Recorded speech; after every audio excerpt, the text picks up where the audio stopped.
নমস্কাৰ সকলোকে বিলাসিতা অসমৰ তৰফৰ পৰা সকলোকে বৈপ্লৱিক অভিবাদন জ্ঞাপন কৰিছোঁ। এটা সাংঘাতিক ধৰণৰ আচৰিত ঘটনা এইকেইদিনত ঘটি আছে। আপোনালোকে গম পাইছে যে শংকৰজ্যোতি বৰুৱা এগেইনষ্টত হৈ থকা কুটিল ষড়যন্ত্ৰ,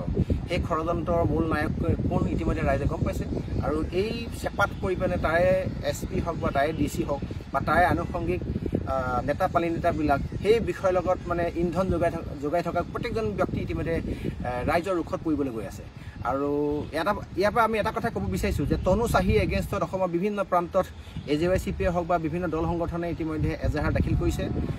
সচেতন মহলে এজাহাৰ দাখিল কৰিছে তনু চাহীক কেতিয়াও কোনো কাৰণত এৰি দিব নালাগে। এইটো কথা আমাৰ স্পষ্ট আৰু এইটো কথা আমাৰ জল পট। এতিয়া কথাটো আমি বেলেগ এটা দিশলৈ আহোঁ। ইতিমধ্যে অসমৰ ৰাইজে গম পাইছে যে শৰাইঘাটৰ সেই যুদ্ধৰ কাহিনীৰ পৰা এতিয়ালৈকে যদি আপুনি ভালদৰে চায়, অসমখনত যিকোনো প্ৰকাৰে নিঃশেষ কৰাৰ এচাম ব্যক্তি আছে। তেওঁলোকৰ উপাধিটো শ্ৰী বা ডক্টৰৰ সন্মুখত আমি লিখিব পাওঁ বদন। এতিয়া বদন শব্দটো ব্যৱহাৰ কৰি বদন মিণ্টু শইকীয়াৰ কথা আমি ক'বলৈ গৈ আছোঁ। যে বদন মিণ্টু শইকীয়া হ'ল এজন ব্যক্তি যিজন ব্যক্তিয়ে BN পেট্ৰল পাম্পত থাকি তেওঁ বহিৰাগত ব্যক্তিৰ নাচুৰ বান্দা চাবিৰ কাপ পুতলা হৈ তেওঁ কি কৈছে, অসমীয়া জাতিটোক তললৈ নিঃশেষ কৰাৰ পৰিকল্পনাত আগভাগ লৈছে। আচৰিত কথা এনেকুৱা ধৰণৰ মানুহে অলপমান মিছা ক'ব লাগে, মিছা এনেকৈও ক'ব লাগে যাতে মিছা কওঁতে মানুহজনে যাক আপুনি মিছাখিনি ক'ব, য'ত আপুনি এষ্টাব্লিছ কৰিব এটলিষ্ট মানুহখিনিয়ে মানে কনফিউজত থাকে সঁচা নাই মিছা। যোৱাকালি আমি এটা প্ৰেছ মিট দেখিলোঁ, যিটো প্ৰেছ মিটত সাংঘাতিক ধৰণৰ এটা ব্লাইণ্ডাৰ, এটা হিমালয়ান ব্লাইণ্ডাৰ কৰিছে যে য'ত কেতিয়াও কোনো কাৰণত এজন পগলা মানুহৰ কথাখিনিক মানে 1 ছেকেণ্ডৰ কাৰণে সত্য বুলি ভাবিবলৈ মানে সাহস নহয়।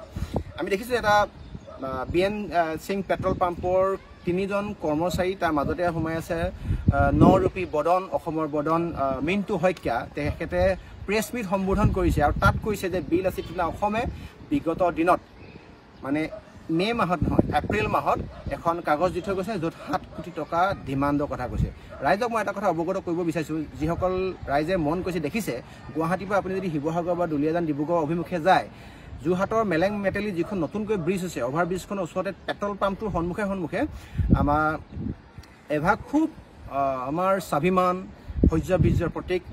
মহাবীৰ লাচিত বৰফুকনৰ প্ৰতিমূৰ্তিভাগ আমি ইয়াত ইতিমধ্যে স্থাপন কৰিছোঁ। তাত আমাৰ খুব সুন্দৰকৈ এটা প্ৰকল্প লোৱা হৈছে যুগ যুগান্তৰ কাৰণে অসম আৰু অসমীয়া সাহস প্ৰতীক আৰু অসমীয়াৰ শৌৰ্যবীৰ্য মহিয়ান সেই প্ৰকল্পটো হ'ল আমাৰ লাচিত বৰফুকনৰ প্ৰতিমূৰ্তিভাগ আমি স্থাপন কৰাৰ এটা আমাৰ খুব সপোন আছিলে বিলাসিতা অসমৰ কেন্দ্ৰীয় সমিতি, জিলা সমিতি, আঞ্চলিক সমিতি আৰু অসমীয়া ৰাইজৰ। তাত আমাৰ খুব সুন্দৰকৈ সাংঘাতিক ডাঙৰ এভাগ প্ৰতিমূৰ্তি আমি স্থাপন কৰা হৈছে আৰু সেই প্ৰতিমূৰ্তি ভাগৰ সৰ্বমুঠ খৰচ প্লেন বাজেট এষ্টিমেট হ'ল 7 কোটি টকা। বহুত ডাঙৰ এৰিয়া মাটি বাউণ্ডেৰী টাইডত মাৰি পেলাই তাতে ধুনীয়াকৈ এখন পাৰ্কো হ'ব, খুব সুন্দৰকৈ এটা মিউজিয়ামো হ'ব। তেনেকুৱা কথা অলপমান আলাপ আলোচনা চলি আছে, তাত আমাৰ প্ৰতিমূৰ্তিভাগ স্থাপন কৰা হৈছে। এতিয়া আপুনি NRLতে যাওক, পেট্ৰল আপোনাৰ কিবা কিবা ইণ্ডাষ্ট্ৰিতে যাওক, কোম্পানীতে যাওক, ডাঙৰ ইণ্ডাষ্ট্ৰিতে যাওক বা যিকোনো ব্যক্তিৰ ওচৰলৈ গ'লে তেওঁলোকে কি কয়, আপোনালোকে বাজেট এষ্টিমেটটো দি দিব, আমি তাৰ মানে বাজেট এষ্টিমেটটো চাই আমাৰ সাধ্য অনুসৰি কিবা এটা অনুদান আগবঢ়াম। ইতিমধ্যে এই কাগজখন দিয়া হৈছিলে 2025 চনৰ এপ্ৰিলৰ 10 তাৰিখে। তেতিয়ালৈকে কিন্তু মালিক এই মিণ্টু শইকীয়া বা তনু চাহীহঁত নাছিলে। তনু চাহী বা মিণ্টু শইকীয়াহঁতৰ হাতলৈ এই লিষ্টটো, ইয়াৰ দায়িত্ব আহিছিলে এপ্ৰিলৰ 27 তাৰিখে। মানে আমাৰ কাগজখন দিছিলে আগৰ মালিক, আগৰ মেনেজাৰ হাতত, আৰু নতুনকৈ মালিক মেনেজাৰ হ'ল 2025 চনৰ এপ্ৰিলৰ 27 তাৰিখে। মানে এখন আগতে দিয়া কাগজ। আৰু আগৰ যিগৰাকী তাতে কাম কৰা কৰ্মচাৰী বা তাৰ যিগৰাকী মেনেজাৰ বা তাৰ যি স্বত্বাধিকাৰী বুলি কৈছোঁ, দায়িত্বত থকা ব্যক্তিয়ে যোৱাকালি ইতিমধ্যে আমাৰ কেন্দ্ৰীয় সমিতিৰ কি কয় মুখ্য তথ্য আৰু প্ৰচাৰ সচিব উৎপল আপোনাৰ থলুৱা বেপাৰী বুলি আছে তেওঁৰ পেজটো, উৎপল দত্তৰ সন্মুখত কৈছে যে এই কাগজখন মোকেই দিছিলে, এওঁলোকক দিয়া নাছিলে আৰু এই কাগজখনত কেতিয়াও কোনো কাৰণত টকা ডিমাণ্ড কৰা নাছিলে। যে তেওঁলোকে ৰাইজৰ ভালৰ কাৰণে এটা কাম কৰিব গৈছিলে, জাতীয় স্বাভিমানৰ প্ৰতীক লাচিত বৰফুকনৰ এই প্ৰতিমূৰ্তিভাগ স্থাপন কৰিব গৈছে, এটা প্ৰকল্প লৈছে। প্ৰকল্পটোক যিমান সাধ্য অনুসৰি তেওঁলোকে দিব পাৰে সিমানখিনিয়ে তেওঁ দিবৰ কাৰণে ৰেডি হৈছিলে। কেতিয়া কোনো কাৰণত বিলাসিতা অসমে কোনো হেঁচা, কোনো ফোন একো কৰা নাছিলে। গতিকে তেওঁলোকে 5-6 হাজাৰমান টকা অনুদান এটা দিম বুলি আগবাঢ়িছিলে। কিন্তু কথাটো হ'ল এই বদনৰূপী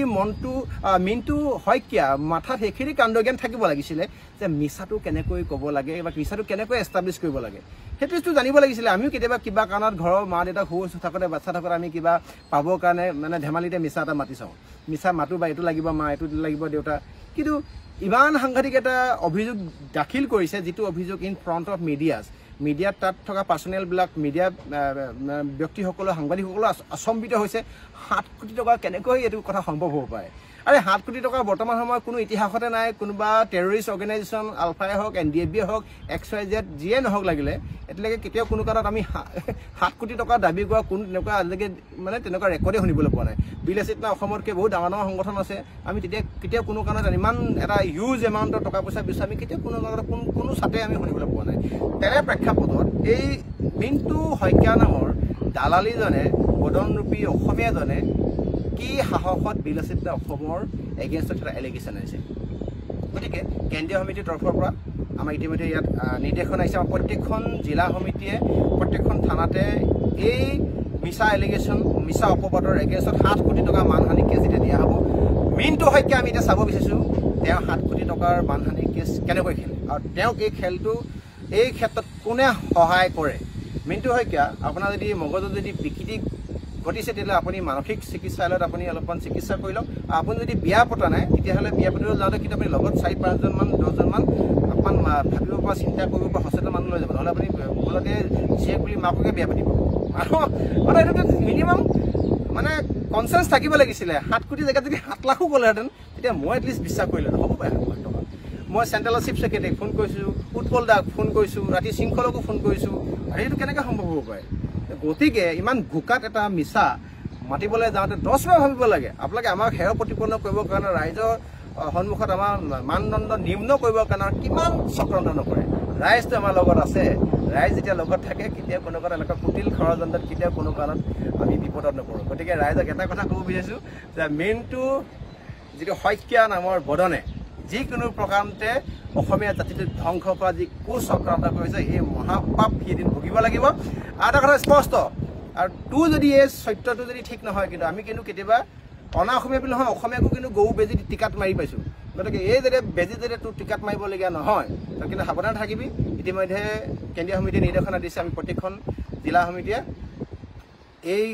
ঘটনাটোৰ এগেইনষ্টত আমাক 100% প্ৰমাণ লাগিব আমি কেছ দিম আৰু তাৰ আমাক উত্তৰ লাগিব আৰু বিলাসিত অসমে কেতিয়াও কোনো কাৰণত আপোচ নকৰাকৈ জাতীয় সংগ্ৰামখন আগবঢ়াই নিছে আৰু আগবাঢ়ি যাব ধন্যবাদ জয় অসম